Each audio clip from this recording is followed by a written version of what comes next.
Hello students, how are you.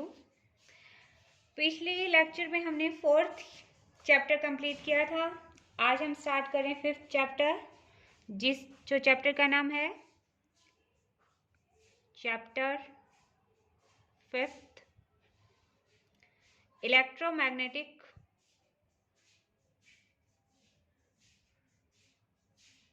Waves and polarisation.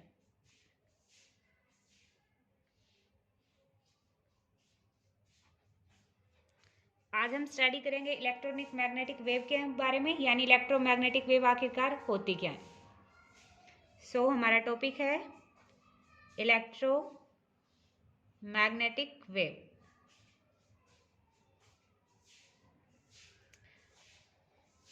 जब हमने Maxwell law को study किया था तो उन्होंने क्या किया था, इलेक्ट्रिक और मैग्नेटिक फील्ड को आपस में क्या किया था, रिलेट किया था। उस वक्त हमने बताया था कि जो इलेक्ट्रिक फील्ड और मैग्नेटिक फील्ड होते हैं वो क्या करते हैं, एक दूसरे के परपेंडिकुलर मूव करते हैं। वेव से मतलब आप क्या समझते हो, वेव एक तरह का क्या होती है, डिस्टरबेंस होती है। इलेक्ट्रोमैग्नेटिक वेव का मतलब क्या है, जो इलेक्ट्रिक फील्ड भी प्रेजेंट हो और मैग्नेटिक फील्ड भी प्रेजेंट हो। सबसे पहले 1864 में एक साइंटिस्ट थे, जेम्स सी मैक्सवेल, नाम जेम्स क्लार्क मैक्सवेल। इन्होंने क्या किया था, इलेक्ट्रिक और मैग्नेटिक फील्ड के लिए 4 फंडामेंटल इक्वेशन दी थी, जिन्हें हम बोलते हैं मैक्सवेल इक्वेशन।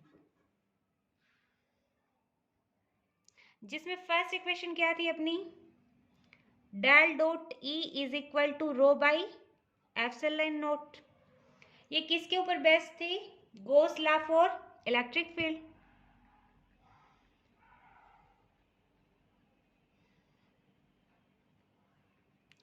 सेकेंड इक्वेशन हमारी आई थी del dot B is equal to 0। ये किसके ऊपर बेस्ड थी, Gauss law for magnetic field. Third equation थी del cross E is equal to minus del B by del T. ये किसके ऊपर बेस्ड थी, Faraday's law, Faraday second law के ऊपर बेस्ड थी।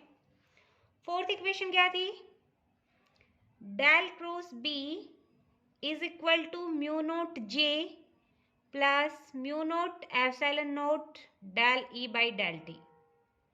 ये थी आपकी एम्पियर्स लॉ पे बेस्ड। इन्होंने क्या किया था, इलेक्ट्रिक और मैग्नेटिक फील्ड को आपस में रिलेट किया था और बताया था कि जब भी वैक्यूम में इलेक्ट्रिक और मैग्नेटिक फील्ड में चेंज होगा तो वो किसकी फॉर्म में होगा, वेव की फॉर्म में होगा। यानी इनसे जो वेव निकलेंगी उन वेव को हम क्या नाम देंगे, इलेक्ट्रोमैग्नेटिक वेव। और जब ये वेव प्रोपेगेट हो रही थी तब हमने इनकी जो वेलोसिटी देखी थी, तो वो इलेक्ट्रोमैग्नेटिक वेव की जो वेलोसिटी होती है वो कौन सी वेलोसिटी से मूव करती हैं, लाइट वेलोसिटी से, जिसकी वैल्यू क्या होती है 3 × 10⁸ मीटर पर सेकेंड। और जो आपकी इलेक्ट्रिक और मैग्नेटिक फील्ड जब प्रोपेगेट होती हैं तो वो किसकी फॉर्म में होती हैं, पीरियोडिक फॉर्म में प्रोपेगेट होती हैं, यानी कुछ इस तरह से। ये हमने मान लिया z है, जो डायरेक्शन ऑफ वेव प्रोपेगेशन है।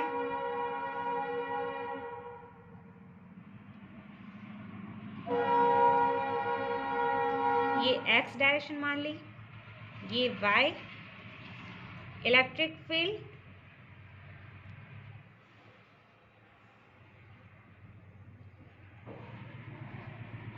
और ये मैग्नेटिक फील्ड, ई वेक्टर। इसी तरह से इसमें ये मैग्नेटिक फील्ड और ये इलेक्ट्रिक फील्ड, यानी दोनों एक दूसरे के क्या होते हैं, परपेंडिकुलर होते हैं।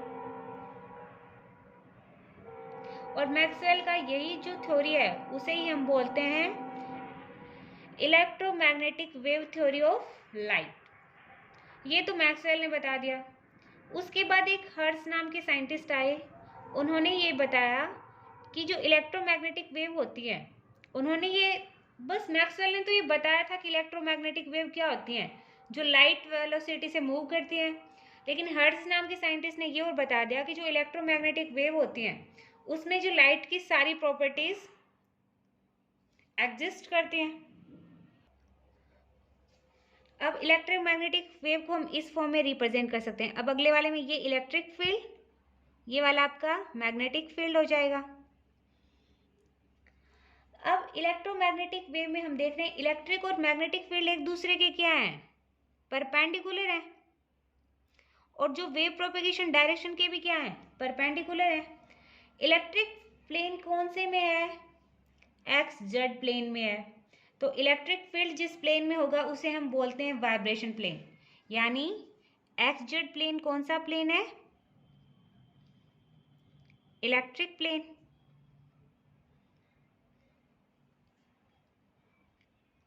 देखो ये आपका x है, ये आपका z है, तो इलेक्ट्रिक फील्ड आपका एक्स जेड प्लेन में। और मैग्नेटिक फील्ड देखो कौन से में है, y वाले में। तो एक्स जेड प्लेन को इलेक्ट्रिक प्लेन नाम देते हैं और इसे हम बोलते हैं वाइब्रेशनल प्लेन।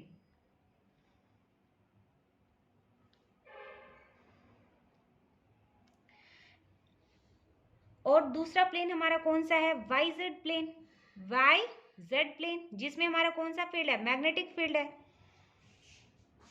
इसे हम बोलते हैं मैग्नेटिक प्लेन। जिसमें आपका मैग्नेटिक फील्ड क्या करता है, वाइब्रेट करता है, इसे हम बोलते हैं पोलर प्लेन। और जो इलेक्ट्रोमैग्नेटिक वेव कौन सी डायरेक्शन में प्रोपेगेट हो रही हैं, जेड डायरेक्शन में। और Z direction electric field x में, मैग्नेटिक फील्ड वाई में। और तीनों एक दूसरे के क्या हैं, परपेंडिकुलर।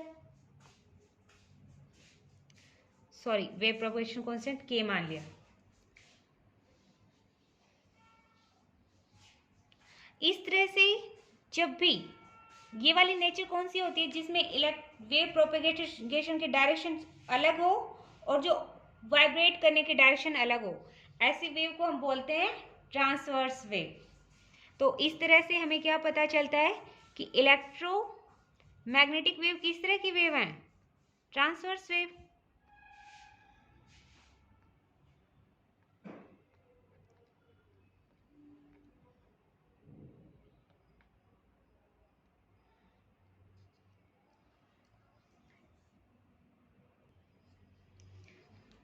नेक्स्ट हमारा टॉपिक है इलेक्ट्रोमैग्नेटिक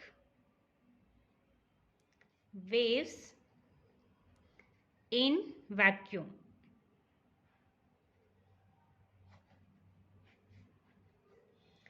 मैक्सवेल के हमने जो 4 फंडामेंटल ला देखे थे वो same to same. Maxwell's 4 equation. First थी divergence E is equal to del dot E is equal to rho by epsilon. Second थी divergence B, that means del dot B is equal to 0। Third थी हमारी curl E is equal to del vector cross E vector is equal to minus del B by del T, या फिर इसे आप show करते हो minus B dot से, dot का मतलब हो गया del B by del T। और लास्ट थी हमारी curl B vector is equal to, that means del cross B is equal to mu J plus D dot, D की वैल्यू होती है आपकी एप्सिलॉन E वेक्टर। एप्सिलॉन तो का differentiation तो होगा नहीं, E का होगा, यानी इसे मैं और क्या लिख सकती हूँ, mu J vector plus mu epsilon del E by del T। अब देखो मैं अगर आइसोट्रोपिक मीडियम की बात करूं, यानी इन आइसोट्रोपिक मीडियम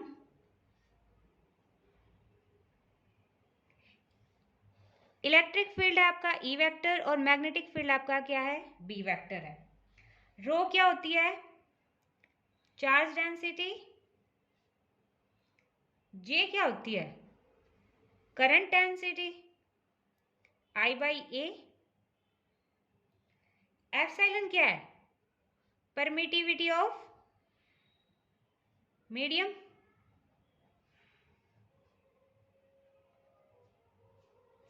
और म्यू क्या आपकी परमेबिलिटी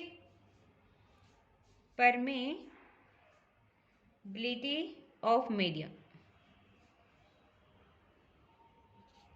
अब देखो बात अगर वैक्यूम की जाए तो वैक्यूम के अंदर रो की वैल्यू क्या होती है? In vacuum rho is equal to 0 होता है और जे भी क्या होता है आपकी करंट डेंसिटी भी 0 होती है, चार्ज डेंसिटी भी 0 होती है।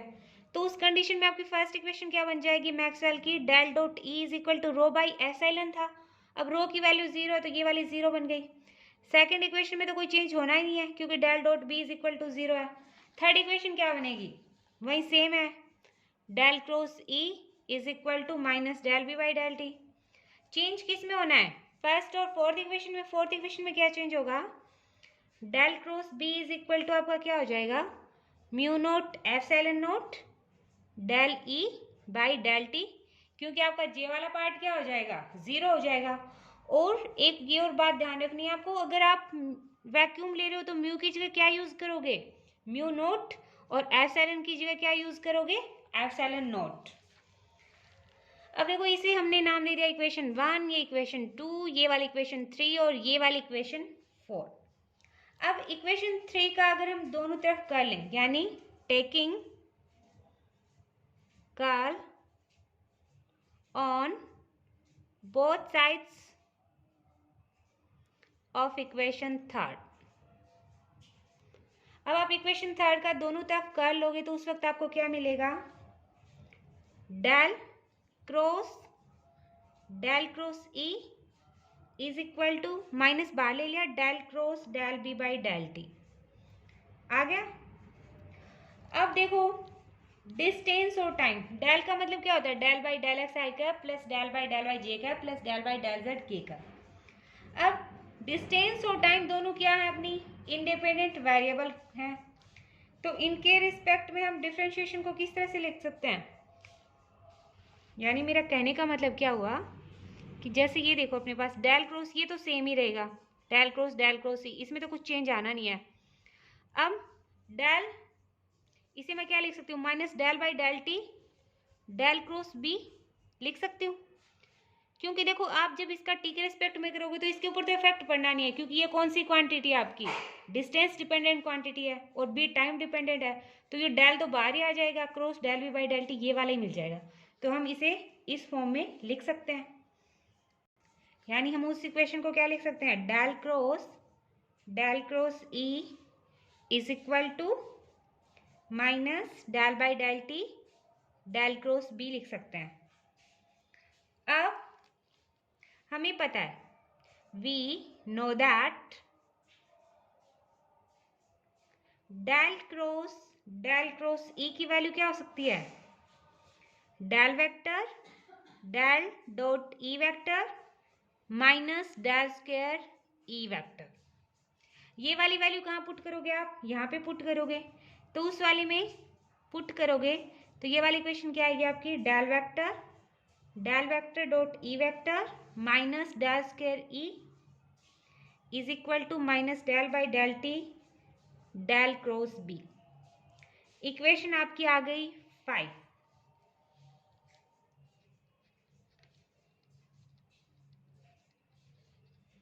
अब देखो आपकी इक्वेशन 4 क्या थी? इक्वेशन 4 आपकी थी del cross B is equal to mu naught epsilon naught del E by del T. अब इस इक्वेशन का यूज हम इक्वेशन फर्स्ट में भी करेंगे, क्योंकि इक्वेशन फर्स्ट में डेल डॉट ई की वैल्यू अपनी क्या आ रही थी? 0 आ रही थी। देखो फर्स्ट इक्वेशन देखो और फोर्थ इक्वेशन देखो। फर्स्ट इक्वेशन में क्या थी? डेल डॉट ई की वैल्यू 0 थी, और आपकी जो फोर्थ इक्वेशन है वो del cross B is equal to क्या था आपका? Mu naught epsilon naught del E by del T. तो रख दो, तो ये वाली वैल्यू तो क्या हो जाएगी? बाय इक्वेशन 1, 4 एंड 5 ये वाली वैल्यू 0 हो जाएगी, तो आएगा आपका minus del square E vector minus del by del T, ऐसे का ऐसा। फोर्थ इक्वेशन में डेल क्रॉस बी की वैल्यू क्या आपकी? Mu naught epsilon naught del E by del T, यही है, माइनस से माइनस गया तो del square E vector is equal to क्या आ जाएगा आपका? म्यू नोट एप्सिलॉन नोट बाहर ले लिया, del square E vector by del T square, ये आ गया। इक्वेशन 6। अब उसी तरह से आप क्या करोगे, इक्वेशन 4 का कर्ल लोगे। इक्वेशन 4 का कर्ल लोगे, मैं सीधे ही लिख रही हूँ, आप लेके कर लेना। Similarly taking curl on both sides of equation 4 we get del square B vector is equal to आपका आ जाएगा mu naught epsilon naught del square B vector by del T square. So ये हमारी आ गई इक्वेशन 7। आज हम करेंगे इतना ही, आगे का हम करेंगे नेक्स्ट वीडियो में। सो आज के लिए थैंक यू। और आपको जो आज करवाया उसके नोट्स PDF में मिल जाएंगे। So thank you.